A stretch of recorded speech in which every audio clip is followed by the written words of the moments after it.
Good morning बच्चों। आज अपन पढ़ते हैं क्लास 3 का मणिका का पाठ 1 भाषा और व्याकरण। ठीक है, पाठ 1 पढ़ना स्टार्ट करते हैं अपन।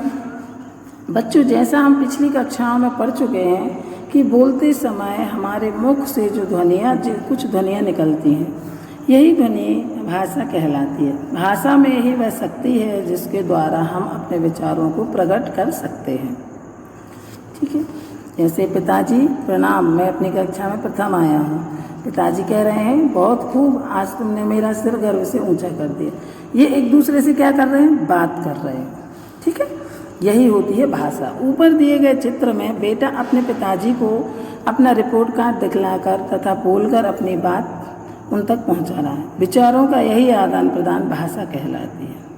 ठीक है, भाषा की परिभाषा, जब हम अपने विचारों का आदान प्रदान करते हैं उसे क्या कहते हैं? भाषा कहते हैं। जिसके द्वारा हम अपने विचारों का आदान प्रदान करते हैं उसे भाषा कहते हैं। ठीक है, भाषा किसे कहते हैं? जो हम अपने विचारों का आदान प्रदान करते हैं उसे हम भाषा कहते हैं। भाषा के प्रकार, भाषा के 2 प्रकार होते हैं, मौखिक या कथित भाषा और लिखित भाषा। ठीक है, मौखिक भाषा क्या होती है अपन नहीं पढ़ेंगे। मौखिक भाषा, मौखिक और कथित भाषा, जब हम बोलकर अपने विचार दूसरों तक पहुंचाते हैं तो वह कथित या मौखिक भाषा कहलाती है। ठीक है, जब हम बोलकर अपने विचार दूसरों तक पहुंचाते हैं तो कथित और मौखिक भाषा कहलाती है। लिखित भाषा, जब हम लिखित रूप से अपने विचार दूसरों तक पहुंचाते हैं तो वह लिखित भाषा कहलाती है। लिखित भाषा कौन सी कहलाती है? जब हम अपने लिखित रूप से अपने विचार दूसरों तक पहुंचाते हैं तो वह लिखित भाषा कहलाती है। ठीक है, आप लोगों को, आपका होमवर्क ये है कि आप लोगों को भाषा की परिभाषा और भाषा के प्रकार, ये भाषा कितने प्रकार की होती है, ये दोनों लिखकर भेजना है। क्या है होमवर्क? भाषा की परिभाषा और भाषा के प्रकार, मौखिक भाषा, लिखित भाषा, ये 2 चीज़ें आप लोगों को लिखकर भेजनी है। ठीक है, आगे पढ़ते हैं अपन।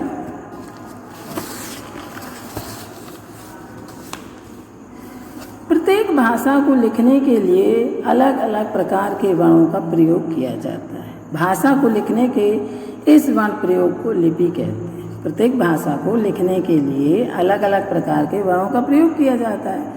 भाषा को लिखने के लिए इस वर्ण प्रयोग को लिपि कहते हैं। जैसे उदाहरण पढ़ेंगे, भाषा हिंदी है, लिपि देवनागरी है, उदाहरण मैं भारतीय हूँ। अंग्रेजी है, लिपि रोमन है, आई एम इंडियन। ठीक है, ये उदाहरण दिए हैं, ये इसकी लिपि है और ये भाषा। हिंदी भाषा की लिपि देवनागरी है, अंग्रेजी भाषा की लिपि रोमन है। ओके, अब अपन आगे पढ़ते हैं। ऊपर दिए गए उदाहरणों में वाक्य मैं भारतीय हूँ को अलग अलग प्रकार से लिखा गया है। लिखने के लिए भिन्न भिन्न प्रकार के वर्णों का प्रयोग हुआ है, यही वर्ण लिपि कहलाते हैं। ऊपर दिए गए उदाहरणों में वाक्य मैं भारतीय हूँ को अलग अलग प्रकार से लिखा गया है। लिखने के लिए भिन्न भिन्न प्रकार के वर्णों का प्रयोग हुआ है, यही वर्ण लिपि कहलाते हैं। वर्ण चिन्ह लिपि कहलाते हैं। ठीक है, लिपि को अच्छे से पढ़िए। अब है राष्ट्रभाषा। जब कोई भाषा किसी राष्ट्र के अधिकांश भूभाग पर बोली जाती है तो वह राष्ट्रभाषा कहलाती है। जब कोई भाषा किसी राष्ट्र के अधिकांश भूभाग पर बोली जाती है तो वह राष्ट्रभाषा कहलाती है। भारत में हिंदी को राष्ट्रभाषा के रूप में स्थान दिया गया है। यह देवनागरी लिपि में लिखी जाती है। भारत में हिंदी भाषा को राष्ट्रभाषा के रूप में स्थान दिया गया है और ये इसकी लिपि क्या है? देवनागरी। ठीक है, आई समझ में राष्ट्रभाषा क्या है? जब कोई भाषा किसी राष्ट्र में अधिकांश रूप से बोली जाती है उसे हम राष्ट्रभाषा कहते हैं। अपने भारत में हिंदी को राष्ट्रभाषा का स्थान दिया गया है और हिंदी की लिपि क्या है? देवनागरी है। हम 14 सितंबर को हिंदी दिवस के रूप में मनाते हैं। हमारे प्राचीन ग्रंथ लिपि के कारण आज भी सुरक्षित हैं। हम 14 सितंबर को हिंदी दिवस के रूप में मनाते हैं। हमारे प्राचीन ग्रंथ लिपि के कारण सुरक्षित हैं। अब कुछ याद रखने योग्य बातें पढ़ते हैं। अपने विचारों को प्रकट करने का सशक्त माध्यम भाषा है। अपने विचारों को प्रकट करने का सशक्त माध्यम क्या है? भाषा है। भाषा 2 प्रकार की होती है। कितने प्रकार की होती है? 2। लिखित भाषा, मौखिक भाषा, ये अपन पहले पढ़ चुके हैं। अभी भाषा को लिखने की विधि लिपि कहलाती है। जो भाषा किसी राष्ट्र के अधिकांश भूभाग पर बोली जाती है वह राष्ट्रभाषा कहलाती है। हिंदी भारत की राष्ट्रभाषा है और 14 सितंबर हिंदी दिवस के रूप में मनाया जाता है। ठीक है, अपने विचारों को प्रकट करने का सशक्त माध्यम क्या है? भाषा। भाषा के 2 प्रकार हैं, लिखित भाषा, मौखिक भाषा। भाषा को लिखने की विधि लिपि कहलाती है।